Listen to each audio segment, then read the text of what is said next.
boy, do I have a story for you guys today.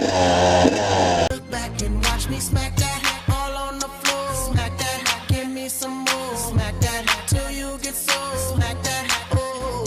Smack that hat all on the floor. Smack that hat, give me some more. Smack that hat till you get sore. Smack that hat, oh.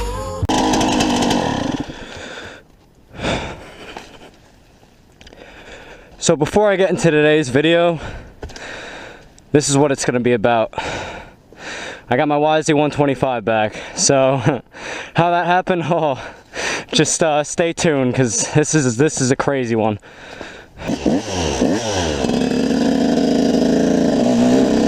Now this is by far the craziest thing that has ever happened to me in my life, and it is by far the stupidest thing I've ever done in my life. Now, as you can tell by the title, I got robbed. What did I get robbed of? This bike. For those of you that follow the channel, you know that about a month ago, I sold my dirt bike on Craigslist. Well, that's not actually what happened. I got robbed. How did that happen? That's one hell of a story. Now, you know, I put my bike up on Craigslist a while ago. Now, I have posted multiple things on Craigslist. I bought multiple things off of Craigslist. Never really had any problems. You always get those scammers that are just trying to take your money, and I'm usually pretty good about knowing who they are. This story, however, is a little bit different. So now I posted my bike on Craigslist. I got multiple hits within the first day, first hours. I had a bunch of people hitting me up about it. Some of which I could tell were real, others were fake. Now I had one guy, we're gonna call him the Delaware guy. Okay, now the Delaware guy, he hit me up. As you guys know, I'm from New Jersey, okay? Not Delaware. But this guy hits me up, and he's like, hey, you know, what's up with the bike, whatever. He was asking me questions about it. He seemed legit. Asked me how often I did the gear oil on it. Asked me if there's anything he needs to know with the bike. This guy posed as this guy's father, who was going to be buying his son, aka the person that robbed me, his bike. He was going to buy this for him. It was going to be his first two-stroke. He had ridden his friend's two-stroke, and he loved it, and he wanted a two-stroke, so he was going to buy this for his son. Now what happened is he's asking me a bunch of questions. He told me he just moved down to Delaware, and he asked when I was available. So I told him, I was like, alright, well, I'll be free this weekend. This was a Tuesday when this happened. So I told him when I was available, and he stopped answering. So I was like, alright, whatever.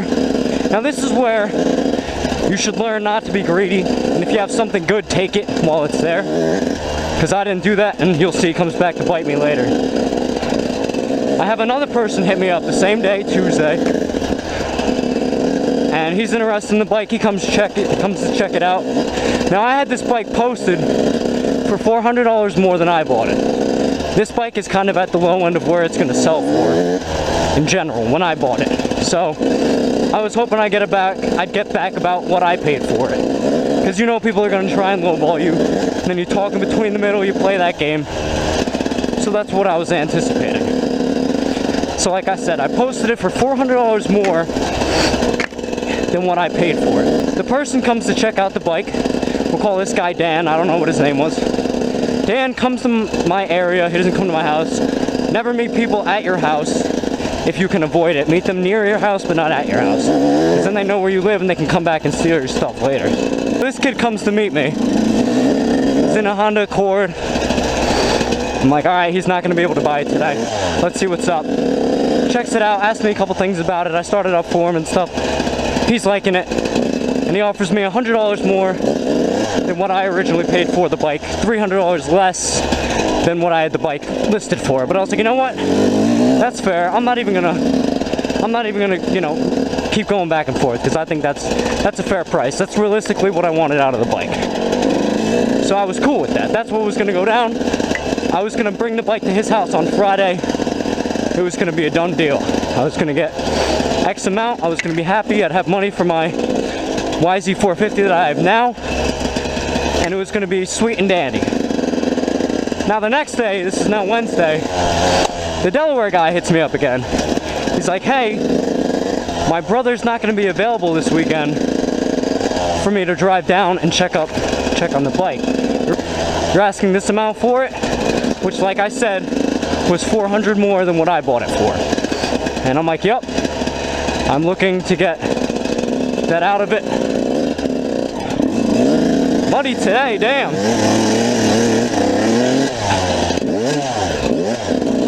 Anyway, I'm like, yeah, that's what I'm looking to get out of it. He's like, well, I know it's a long drive, but if you can come meet me, I will give you this amount for it. And it was $200 more than my listing price. It was $600 more than what I paid for the bike. And I was like, you know what? For that much money, because that extra money really would have helped me at the time. I really could have used that. That could have helped a lot. I'd have a cushion after I bought my YZ450 that I have now. And that would have been awesome. So, was it a gamble? Yeah. Did I take it? Yes, because I'm stupid. I should have just taken the original amount that Dan offered me and called it a day and been happy with that. But I wasn't. So anyway, he asked me to come down and meet him on Friday. I talked to Dan. I'm like, hey dude, I'm sorry, but someone offered me this amount for it. I can't say no to that. And it's not like Dan left a deposit or anything. If he had left a deposit, I would have told the other guy it was too bad. But now this is where I should have known that there was going to be an issue.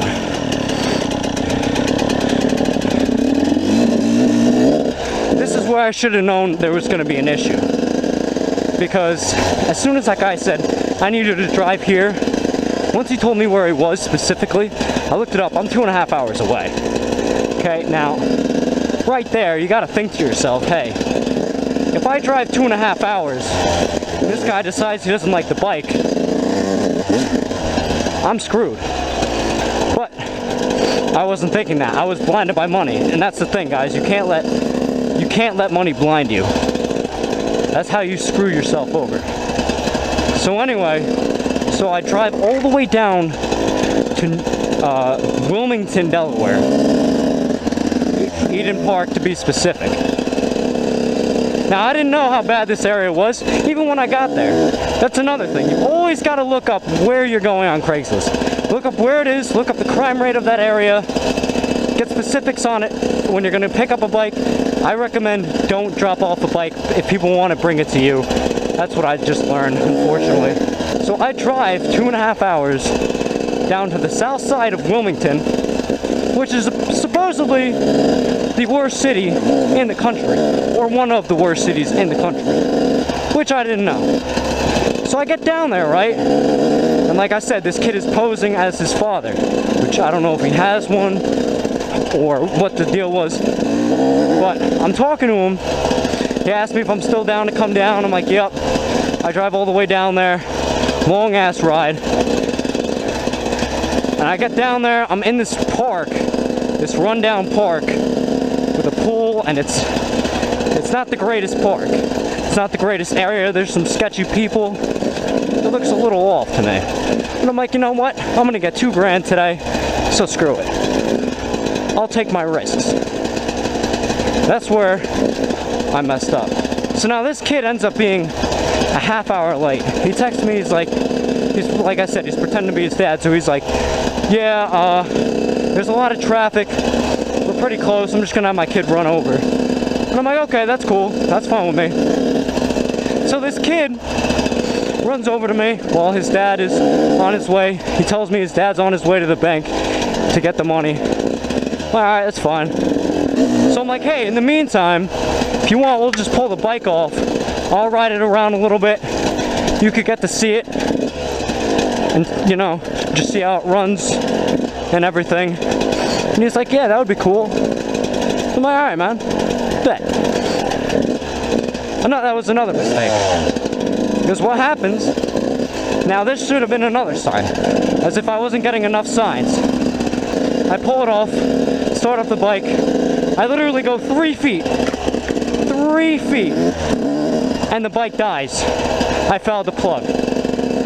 That should have been a sign, because I haven't changed the plug. As you guys know from my how to ride a dirt bike video, this bike was going through plugs a lot. It calmed down at this point though. It had been a good amount of rides before I had to change the plug. So that should have been a sign. I should have been like, you know what, screw it. That's enough. But I didn't.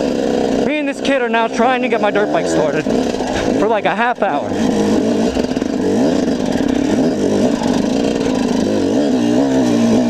Like a half hour we're trying to get this thing started. No luck. I'm still thinking, I'm like, hey, where's this kid? This kid's dad. Isn't he supposed to be here to meet me with the money to load up the bike? And it's weird because I'm in a city. I'm like, hey, where are you gonna ride this? He's like, oh, my dad has a trailer. You know, we ride in North and South Jersey where all the sand pits are and stuff. It's really fun. And I'm talking to him, and the kid's a really nice kid. You know, the kid has potential, which is why I'm pissed that he does this.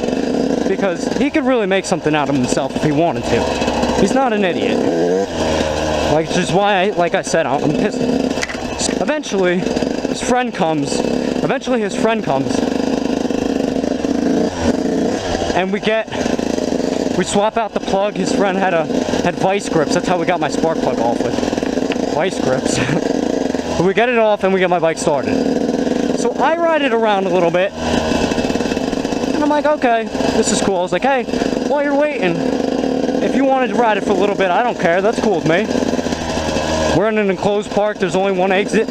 I'm not blocking it, but I'm kind of in front of it. And he's like, yeah, that'd be cool, man. Thank you. So I let him ride it. He's going around a little bit. He's testing out. I could see. And even though he stole my bike, and I'm pretty pissed about that, obviously, you know, this kid had the biggest smile on his face. And that's just what bikes do to people. So what does this kid end up doing? Rides it around a little bit, comes kind of close to me. He's like, hey. Like this. It's like he's going to go around the park one more time. And what does he do? Takes off.